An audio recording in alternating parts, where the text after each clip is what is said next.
An arranged marriage, dirty business deals, a bloody video, an assassination, and a cover-up. This is the most twisted case you'll ever hear. This is the chilling truth about the assassination of Tob Cohen.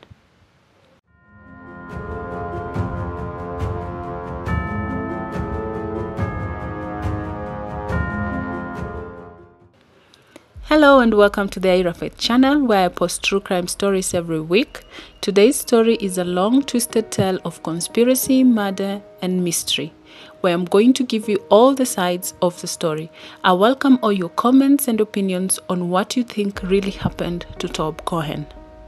Tob Cohen was born in the Netherlands in 1949 and had two siblings, an older brother named Bernard Cohen and a sister Gabrielle Cohen, who would later be known as Gabrielle van Straten.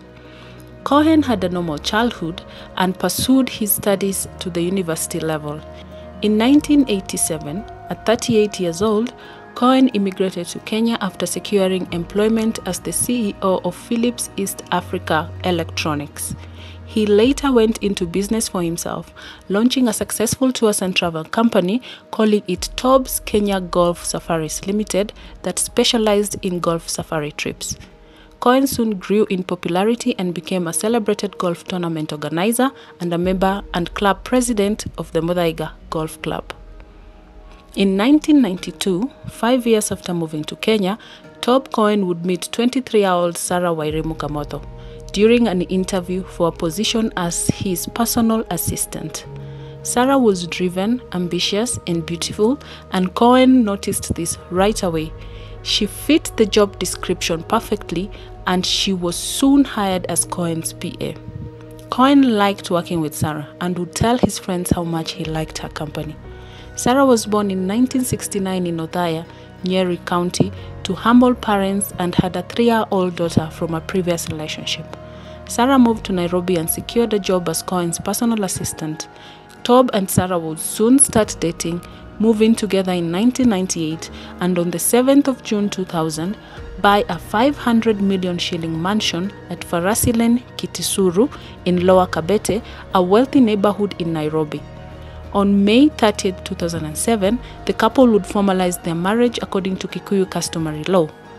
On April 20, 1999, Sara would be appointed to the board of Tob's Kenya Golf Safaris Limited after the death of a board member, and by 2009, she was the only other shareholder apart from Cohen, who held 999 shares of the company.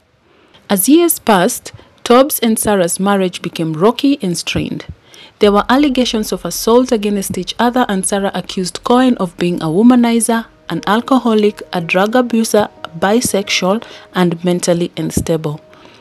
Cohen equally accused Sara of cruelty and violence, infidelity, and often told anyone he met, especially when he was drunk, that he had married a gold-digging prostitute who he was going to divorce. He also accused her of stealing money and constructing a hotel in Nyeri, which she was operating. On the morning of July 20th, 2019, Gabrielle van Straten, Cohen's sister, reported to Dutch police that her brother could be in danger as she had not heard from him. The Dutch police contacted the Dutch embassy in Kenya and were informed that Sara, Cohen's wife, had on July 18, 2019, sent a letter to the Dutch embassy in Nairobi seeking help and saying that Cohen had depression and a mental condition that he refused to treat. She wanted them to intervene. 3 days later, on July 22, 2019, Sara reported Cohen as missing at the Kilimani police station. The Dutch embassy in Nairobi invited Sara to their office and questioned her about her letter and the whereabouts of her husband. The embassy later reported the matter to the DCI, who began investigations. Upon questioning, Sara told the police that she last saw Cohen on 20 July 2019 and that he told her he was tired of all the lawyers as they kept calling him for money. The lawyers he allegedly spoke of or referred to were his divorce lawyer, Judith Togori, his assault case lawyer, Dansan Omari, and Chege Kirundi, who was advising him on a project in Muranga. Sara said that Cohen then wrote a letter to his divorce lawyer Judith Thongori, instructing her to withdraw the divorce case he had filed against Sara, and other letters to the OCS of Gigiri, Spring Valley, and Parklands police stations, instructing them to drop assault charges he had filed against Sara, his wife. He then packed a few of his clothes and left, telling her that he was going to Thailand for treatment. When asked if Cohen was sick, Sara said that he was a chain smoker, abused drugs and alcohol, and she suspected that he also suffered from a mental illness. She claimed to have also written to the Dutch embassy stating that her husband needed medical attention, which was indeed confirmed. She produced copies of the letters she said Cohen wrote to the police and his lawyers. When questioned, the workers at the Kitusuru home told police that Cohen left in a white taxi on the afternoon of July 20th, carrying a briefcase and wearing blue jeans, the same story Sara had told the police. Having no further reason to keep her locked up, the police let Sara go as they continued the search for Cohen. Meanwhile, Cohen's sister, Gabrielle Van Straten, publicly accused Sara of harming her brother.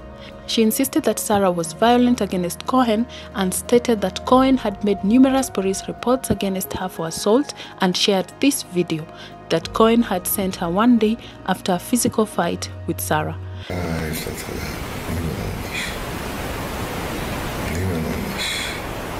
She further revealed that her brother had filed for divorce and was in the process of reclaiming his property from Sara when he disappeared. She urged the Kenyan police and the Dutch embassy in Kenya to help find her brother by arresting Sara, who she was sure knew what had happened to Cohen. In response, on 10th August 2019, Sara posted a YouTube video on her channel about her husband, where she painted him as a mentally unstable alcoholic, a drug abuser, a chain smoker, and a wife beater, before concluding with this statement. City boy, what do I tell you?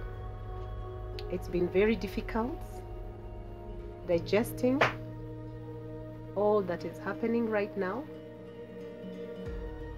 I know what you said when you left, but I would also want to request you, if you can get this message, get in touch as soon as possible. Every other thing we can sort out on the ground. But you need to come home. It's my prayer that you're safe and sound, but it is not going well here. People need to see you. You need to come out and quell this whole tirade of falsehood, of hatred, of accusations, and make it sooner, please, than later. Thank you.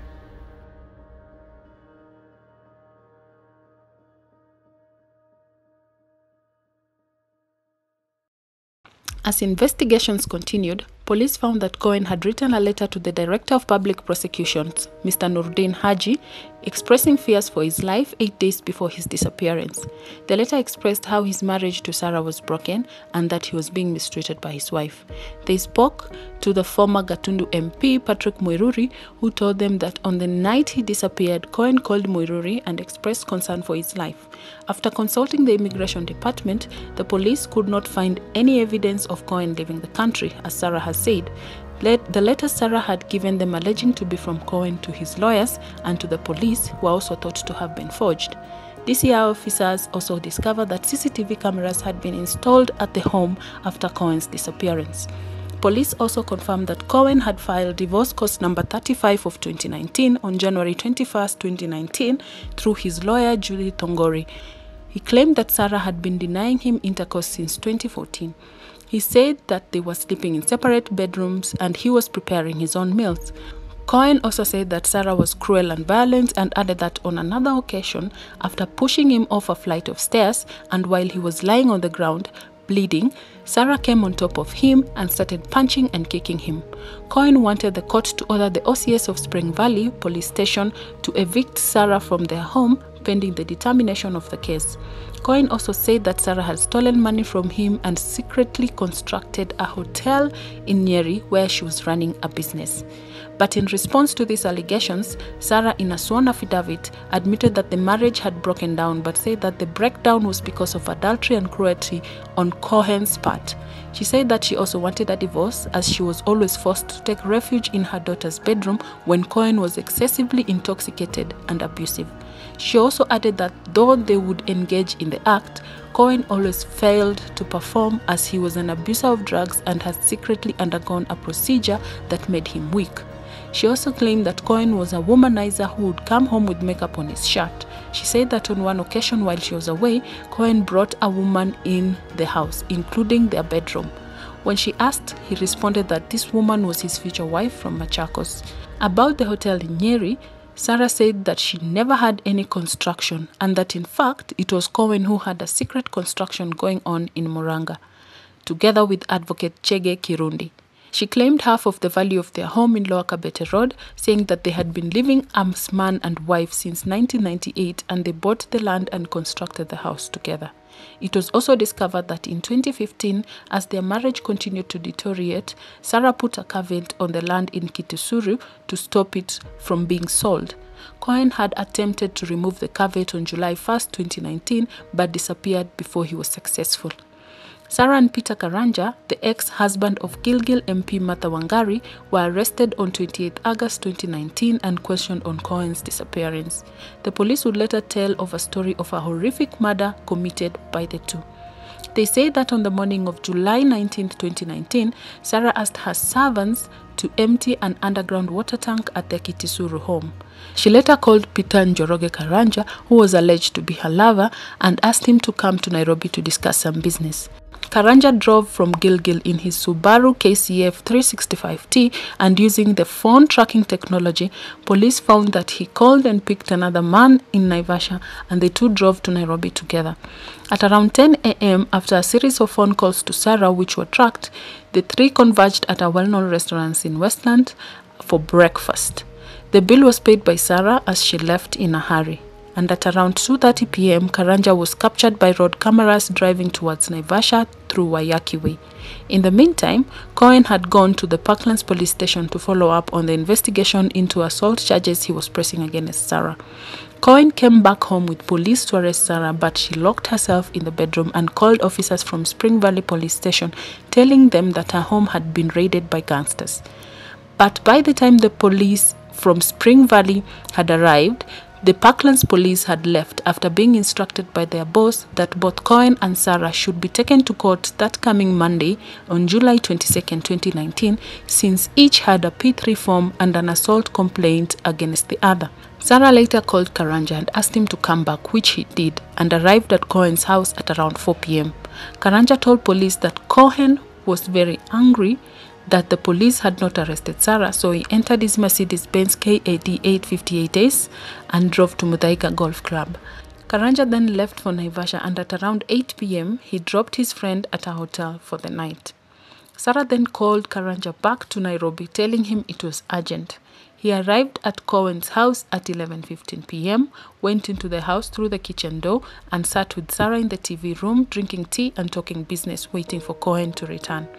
At Muthaiga Golf Club, a well-known socialite and Sara's friend was keeping an eye on Cohen's movement, and she would report to Sara on phone. That night, Cohen was seen in the company of the socialite and another lady as they entered a taxi. The women were dropped off on the way, and Cohen left in the taxi. When Cohen arrived home, it is alleged that Karanja and Sara had set a trap for him. As he was drunk, they easily overpowered him and tied his hands and feet, blindfolded him, and tied him to a chair.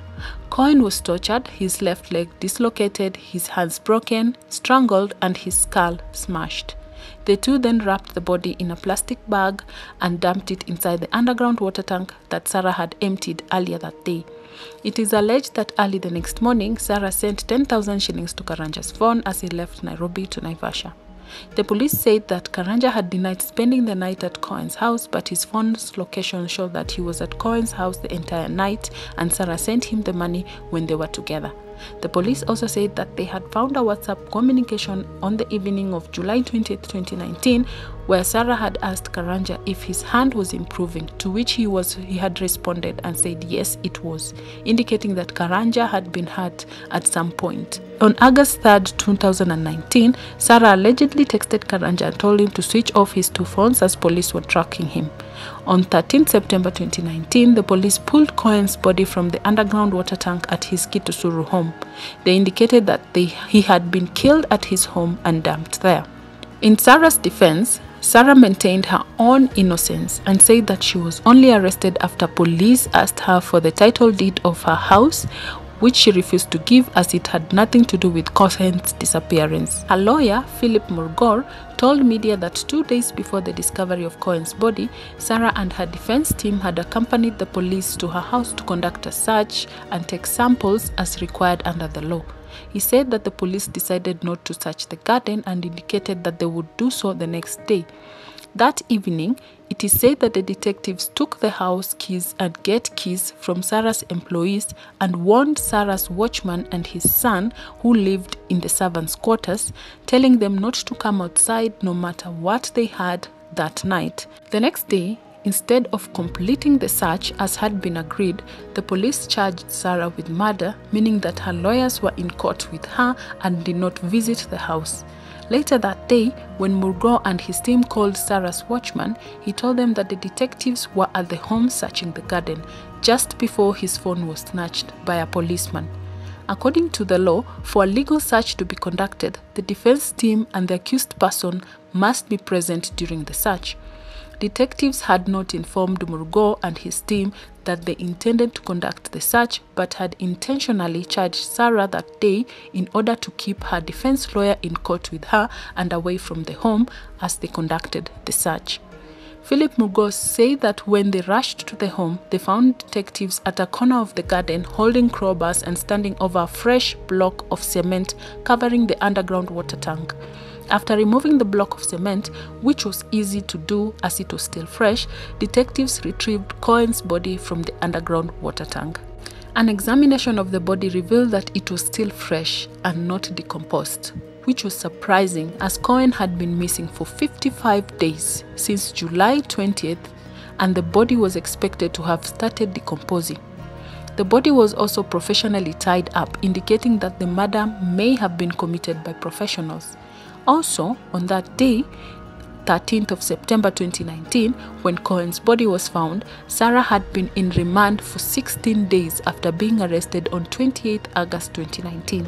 She had only visited the house twice under very high security to take a bath and change her clothes after her advocate Philip Murgo applied for and received a court order, both times allowing her to do so. The home was also under constant high security by the DCI, meaning that there was no way Sara or anyone else would have gained access to the house to dump the body. The cement covering the underground water tank was also fresh, and Philip Murgo indicated that Cohen had been kidnapped on 20 July and recently killed at a different location when Sara was already in custody, then his body brought back to the home and dumped in the water tank the night the detectives told Sara's workers to stay inside and not come out no matter what they had. The water tank had then been sealed with fresh cement, and detectives conducted an illegal search the next day without informing Sara or her lawyer. Murgo said that this was why the body and the cement block were fresh, and detectives did not inform them of the search as required under the law. Said, do you have a warrant? No. Why don't you ask us to accompany you? It's not important. Why are you doing this against the law? They said, wachana na sisi, tunafanya kazi yetu. They carried on. It was focused. They knew exactly what they were looking for. I should tell you this.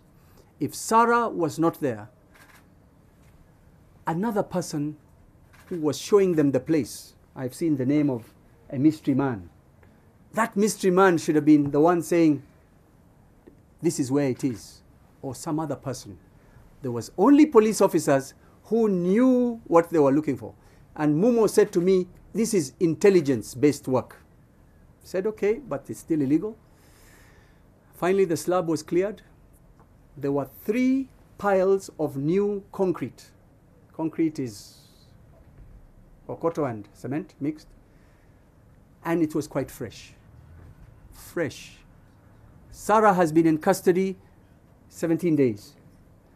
It was fresher than 17 days. It was probably 2, 3, 4 days old.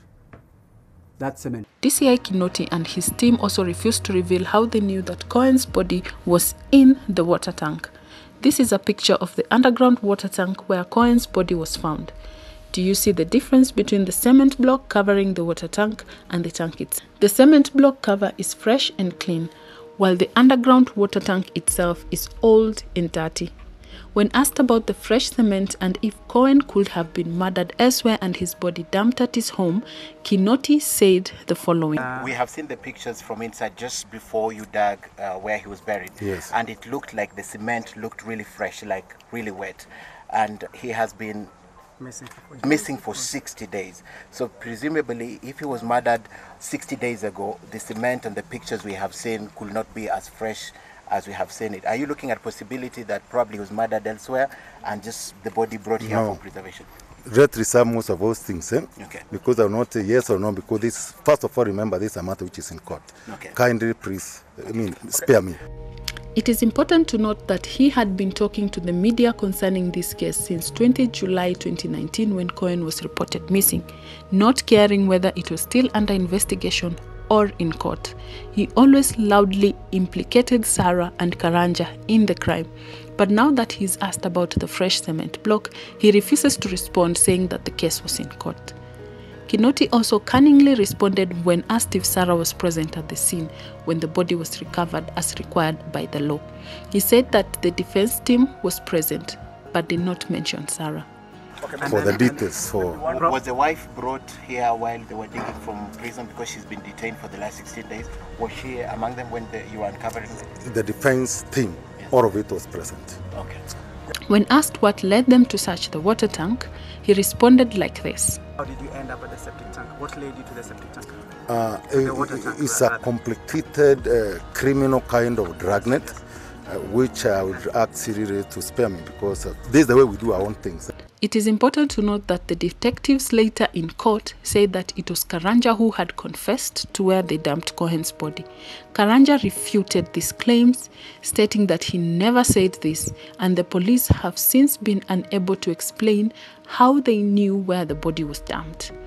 When asked why detectives did not invite Sara's defense team for the search, he responded like this. Why not? They were not invited for this particular exercise today, this Saturday. We don't move with defense wherever we go, investigating. Do we go on dragging them or wherever we are going? We have no obligation of charge kite. We don't. We meet them in the court.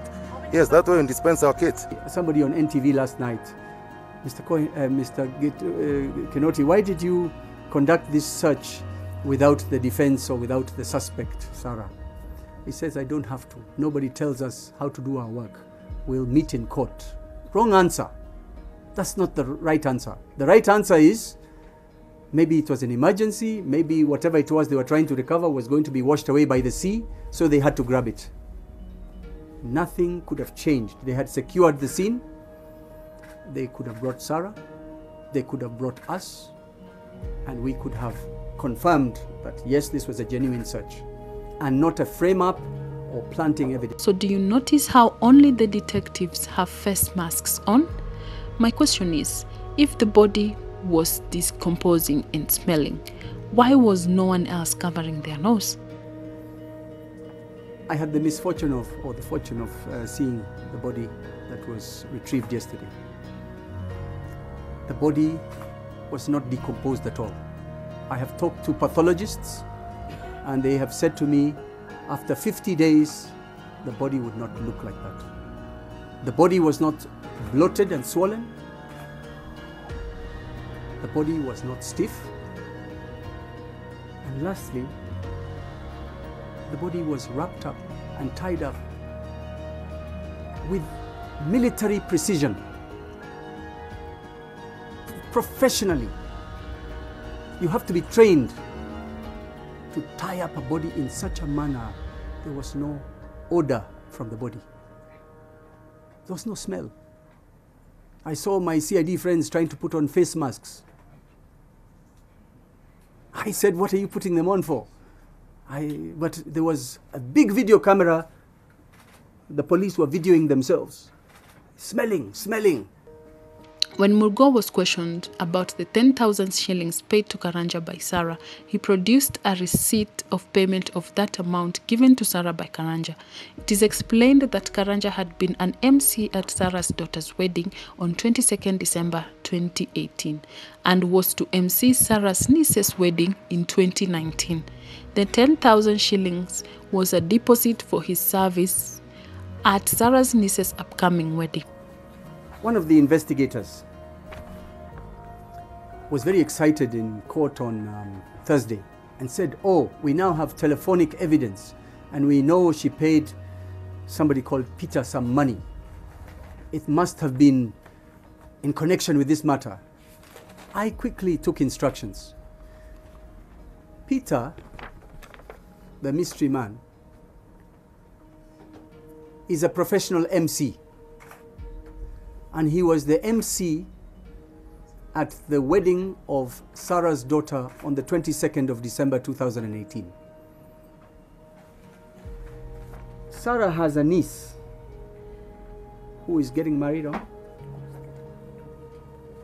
18th of October.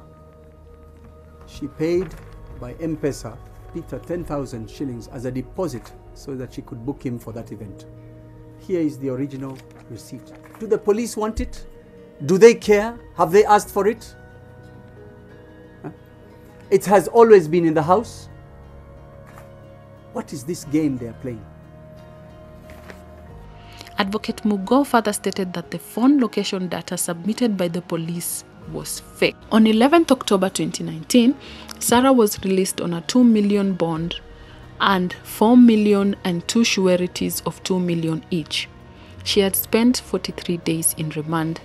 After Sara and Karanja were charged and pleaded not guilty, the case never moved on to trial as it had been impacted by the COVID-19 pandemic in 2020. Also, the prosecution kept asking the court for more time to finalize investigations. On February 21, 2020, the police arrested Justice Sankale Olekantai, a Court of Appeal judge, for helping Sara write her statement for the police and illegally transferring shares of Cohen's company from the late Silas Itlas, a former director of the company, to himself and later to Sara. The head of investigations at DCI, John Gashomo, said in an affidavit that investigations revealed that Cohen never instructed Sankale to act for him or his company. Hence, the transfer of the said shares was unknown to Cohen. He added that Cohen was murdered 2 days after he discovered the fraudulent transfer and that the discovery of the fraud was the motive of Cohen's death. Gachomo added that from July 17th to 19th, 2019, when Cohen was expected to respond to the Registrar of Companies regarding the transfer of shares, communication between Sankale and Sara intensified as they planned Cohen's murder and paid Karanja to execute him. Justice Sankale told the court that while in private practice, he had done some transactions for Cohen's company that were legal and all with Cohen's consent and knowledge. The police said that Sara and Sankale planned to kill Cohen and paid Karanja as the execution man. However, Justice Sankale was released on police bond a day later and was never charged. He was summoned at least 12 times to the DCI offices and he went every time. 17 months later, the DPP Nurdin Haji cleared the judge, saying there was lack of sufficient evidence to charge him. The judge then sued the DCI and Inspector General of Police for malicious arrest.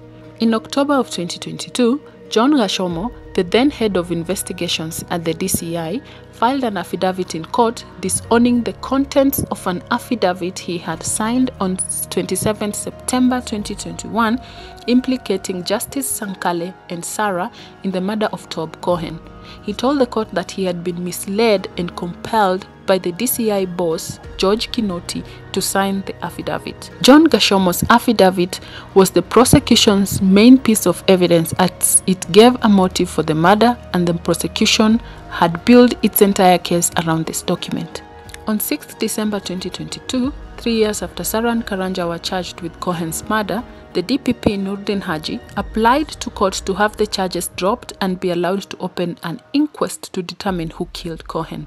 The DPP stated that during the review of the file, numerous elements emerged that were confusing and contradicting, resulting in the dropping of the murder charge. The most significant blow to the case was the withdrawal of the affidavit by John Gashomo, which had implicated Sara in the murder. Number 1, the DPP also said that in 2020, they wrote 2 letters directing the investigating team to cover 35 areas of investigation which were not covered. Also, a statement recorded by the police indicated that several cops in civilian clothes visited the compound of the late Cohen, but their identity was never disclosed. He also instructed the sub-county police commander of Gigiri be questioned about his interaction and relationship with Sara. This was also not done. The investigation into the alleged forgery of the transfer of shares belonging to the late Cohen was also not completed, raising suspicions about who may have committed the crime.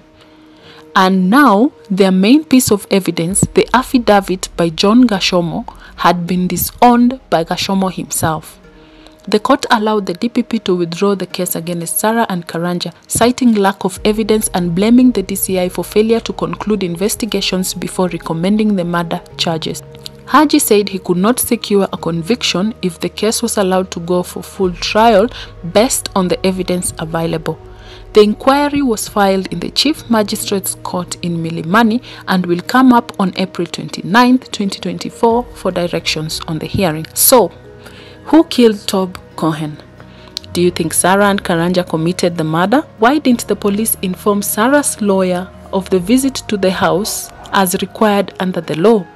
Why was the cement block covering the underground water tank freshly made? How did the police know where Cohen's body was? Why did the police tell Sara's watchman not to come out at night no matter what he had? Why didn't the police find any DNA evidence in the house if Cohen was killed in the house? Why did Kinoti force John Gashomo to sign an affidavit implicating Sara and Justice Kasale? Why didn't the detectives complete their investigations as required by the DPP Nurdin Haji? There are so many unanswered questions. Please feel free to respond and give your thoughts. On 23 September 2019, a court order was issued to allow Sara to attend her husband's Jewish burial ceremony at a Jewish cemetery on Wangari Maathai Road. Cohen's will was opened on Friday 20 September 2019 by Cohen's lawyer Chege Kirundi at his law offices in the presence of Tob Cohen's brother Bernard Cohen and sister Gabrielle Stratton. Tob's wife Sara was still in remand and her lawyer Philip Murgo refused to attend the will opening. He added that the will had been compromised as the Star newspaper and Algemeen Dagblad, a leading Dutch newspaper, had published details of the will, including Tob Cohen's burial wishes, and that Cohen's sister Gabrielle Van Straten had also disclosed some contents of the will before it was opened. Under the will, Cohen disinherited Sara and left his home worth 500 million shillings to his sister Gabrielle Van Straten and her children, and 150 million Kenyan shillings in 2 separate bank accounts. Sara then produced a will dated June 8, 2018, which names her as the sole administrator of Cohen's estate. She added that the will dated 30th April 2019, produced by Chege Kirundi, was a forgery and she is contesting it in court. Thank you for watching until the end. If you have not subscribed yet, please consider subscribing, and I will see you in the next week for another true crime mystery.